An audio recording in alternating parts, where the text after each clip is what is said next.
Thomas Spinell va détruire Cyril Gane. C'est le pronostic que j'avais fait pour l'UFC 321, où j'avais dit que Thomas Spinell allait détruire Cyril Gane, que Cyril Gane n'avait que très peu de chances de s'en sortir.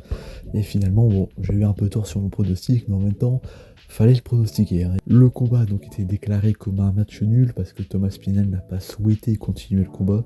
Et donc, on le sait, la revanche va avoir lieu. Dana White a dit que ça allait arriver très bientôt. On le sait, ça va arriver vers janvier, février, mars, grand max. Et à mon avis, Thomas Spinell va détruire Cyril Gane. Je sais que j'ai déjà dit la première fois que c'était beaucoup plus serré dans les 2-3 minutes qu'on a eu du premier combat. Mais je vais essayer de vous montrer en 3 gros points pourquoi Thomas Spinell va détruire Cyril Gane dans cette revanche. Bref, avant ça, n'hésitez pas à vous abonner, à liker, à partager. Vous faites ce que vous voulez, mais ça me ferait plaisir. Bref, on est parti. Le premier point, c'est évidemment que Thomas Spinell a beaucoup moins à perdre. Le premier combat, tout le monde l'attendait au tournant, tout le monde voulait savoir s'il avait le niveau, parce que s'il perdait contre Cyril Gane, évidemment ça voulait dire qu'il n'avait pas le niveau et qu'il n'aurait pas pu battre John Jones. Donc évidemment les fans de John Jones lui-même l'ont attendu au tournant, et après qu'il souhaitait ne pas continuer le combat, évidemment beaucoup l'ont moqué, notamment John Jones, et beaucoup disent qu'il est vraiment très surcoté, qu'il n'a vraiment pas le niveau. Et surtout en France évidemment, parce que du coup comme c'est Cyril Gane, voilà, on veut le mettre sur un piédestal et dire que Thomas Spinell est mauvais et que Cyril Gane va le détruire. Pour moi, le premier combat, le fait que ce soit un peu serré, c'est parce que Thomas Spinell voulait prouver. Il voulait prouver qu'il pouvait continuer sur 5 rounds, qu'il pouvait avoir une grosse intensité et qu'il pouvait vraiment dominer son adversaire sur 5 rounds. C'est pas ce qui s'est passé, ça s'est un peu mal passé, il a tenté une emmener au sol vraiment de très très loin, donc c'est pas passé. Il a mal commencé son combat, mais évidemment, un combat, on ne peut pas le juger sur un round. Sinon, Merab aurait perdu le titre contre Omar, ou en fait, il y a plein d'exemples. En fait, vous regardez un combat UFC, généralement, le gagnant du combat, parfois, il perd le premier round. Donc ça veut rien dire, surtout sur un combat où il y a 5 rounds, perdre le premier, c'est pas si grave. On n'a même pas été jusqu'au bout, il restait 1 minute de combat. Et en fait, pour moi, le fait que beaucoup l'ont moqué après le combat en disant qu'il n'avait pas de niveau, etc., ça va lui enlever une grosse pression, parce que je pense qu'il a combattu avec une grosse pression, sachant que c'était sa première défense de titre, et il savait que les gens allaient se moquer de lui s'il perdait. Là, le deuxième combat, il va y aller en sachant qu'il n'y a rien à perdre. Il peut y aller, il peut gagner, il peut perdre, dans tous les cas, s'il gagne, les gens vont dire « Ok, il a le niveau, mais à voir », et s'il perd, les gens diront « Bah on savait qu'il n'avait pas le niveau ». Il y a une différence entre savoir que si tu perds, les gens vont dire que t'es nul, que voilà, t'es éclaté et tout, et ouais, mais on savait qu'il était nul. Il y a une grosse diff entre les deux, et je pense que ça va lui enlever une pression qui fait que je pense déjà là, il va pas vouloir commencer doucement. Je pense que le premier combat, il a voulu y aller doucement, et là, le deuxième, il va vouloir foncer, il va vouloir peut-être tenter une amener au sol un peu plus rapidement, un peu plus proche de Cyril Gane et pas le bout de la cage.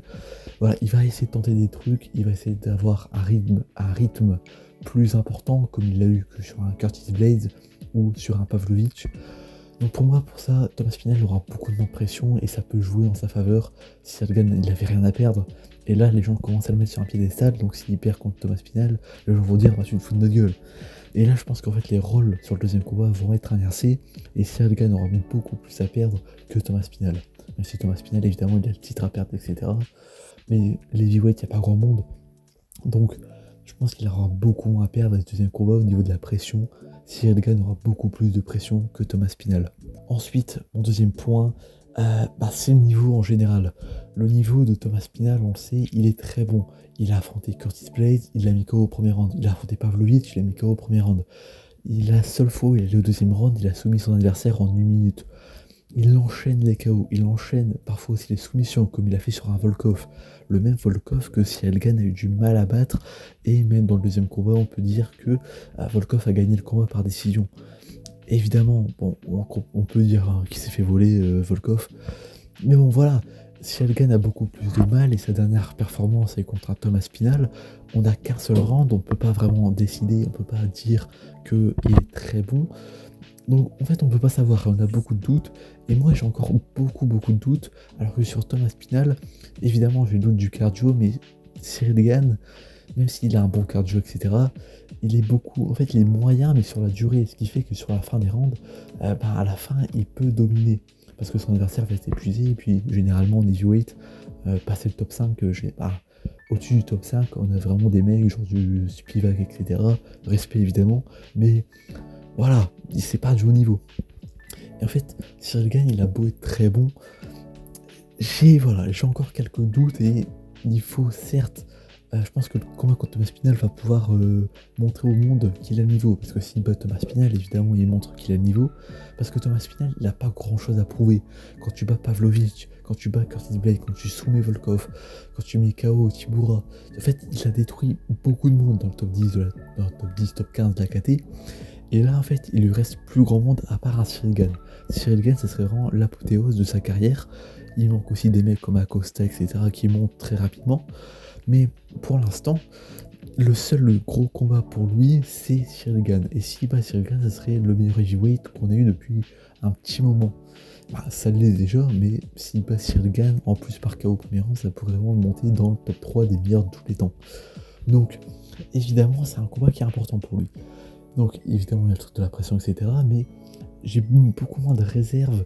Je suis serein. Je suis serein sur un niveau de Thomas Spinal et je pense qu'il a carrément le cardio. Il l'a prouvé. Enfin, non, il l'a pas prouvé, mais il l'a dit. Il l'a dit. Alors, évidemment, tous les combattants disent qu'ils sont les meilleurs, qu'ils ont un bon cardio, qu'ils ont un excellent striking, qu'ils peuvent aller au sol, etc. Mais pour moi, je pense qu'il dit la vérité. Je pense qu'il peut faire un combat sur la durée. Le premier combat, il a certes mal commencé, mais je pense que il peut beaucoup plus gérer le deuxième combat, et je pense que Cyril Gane, il a beaucoup plus de mal à gérer la pression. Volkov, sur le deuxième combat, Volkov met une plus grosse pression, et Cyril Gane, il a un peu de mal. Alors évidemment, il se blesse au pied, mais c'est le jeu. Et voilà, il a un peu de mal sur la lutte, sur le striking, il se prend des gros coups. Pour moi, sur un combat qui va aller sur la durée, si Thomas Spinal s'épuise pas trop vite, pour moi, Thomas Spinal va le détruire parce qu'il va finir par l'épuiser. Et c'est comme quand t'affrontes Topuria, tu peux esquiver, mais au bout d'un moment, tu vas te prendre une droite, tu vas te prendre un knockdown. Et si ça va au sol, on sait que Thomas Spinal il sera avantagé et qu'il peut soumettre Cyril Gane. Pour ça, je pense que sur un niveau global, sur un niveau d'adversité qu'ils ont eu, je suis beaucoup plus serein sur une victoire de Thomas Spinal qui a affronté des gros noms, qui les a détruits très rapidement, alors que Cyril Gane a un rythme plutôt lent. Alors s'il arrive à imposer son rythme, comme il l'a fait un peu au premier combat, hein, il a imposé un rythme un peu plus lent à Thomas Spinal, et ça a dérangé Thomas Spinal qui a l'habitude d'aller vite. Mais donc, ça peut jouer en sa faveur pour Cyril Gane, mais je pense que de ce qu'on a vu, même si son combat contre Thomas Spinal, il est bien, je pense que sur un niveau d'adversité, je pense que Thomas Spinal a un meilleur niveau. Et ça va m'amener sur ce troisième point, c'est le niveau au sol. Le niveau au sol, il est important, on l'a pas vu dans ce premier combat, mais le niveau de sol de Thomas Spinal, il est très bon. Il a soumis Volkov. Le combat où il va au deuxième round, il soumet son adversaire. Alors évidemment, c'est pas un gros niveau d'adversité, mais Volkov, il a quand même emmené au sol Cyril Gane. Alors, Cyril Gane, le problème, c'est qu'on l'a vu, Volkov, son dernier combat contre Almeida, Almeida le détruit au sol. Il a rien fait au sol, il a laissé pris toutes les emmener au sol. Donc son niveau au sol, il n'est pas forcément très bon à Volkov. Et pourtant Volkov, dans le dernier combat de Cyril Gane, l'avant-dernier du coup, Volkov l'emmène au sol assez facilement. Et c'est ça qui me pose problème avec Cyril Gane, c'est que oui, t'as contré la première emmenée au sol de Thomas Spinal qui était à l'autre bout de la cage, mais est-ce que tu vas réussir à contrer sur 5 rangs des emmenés au sol? Parce que je pense pas que Cyril Gane ait KO power pour le mettre KO, alors que Thomas Spinal l'a, et s'il veut emmener le combat au sol, Cyril Gane, il pourra pas. Parce que soit Thomas Spinal va contrer, soit il veut lui mettre un renversement comme Francis Ngannou a pu lui faire. Donc je pense que pour Cyril Gane, il n'a pas vraiment de point fort, à part ralentir le rythme du combat. Au bout d'un moment, tu vas glisser ou quoi, tu vas tomber au sol, tu vas prendre une droite, tu vas prendre un knockdown. Au bout d'un moment, tu vas finir au sol. Et si tu finis au sol contre Thomas Spinal, on a vu que ça pardonne pas. Quand tu finis au sol, Curtis Blade il a pris un knockdown, il s'est pas relevé. Pavlovich, pareil, mais après il tombe un peu KO sur le coup. Et Volkov, il se fait emmener au sol, il tombe KO après. Donc, il se prend une soumission. Donc, j'ai un peu de mal. En fait, mes 3 points, ils se passent là-dessus. C'est que, premièrement, il aura beaucoup moins de pression, Thomas Spinal.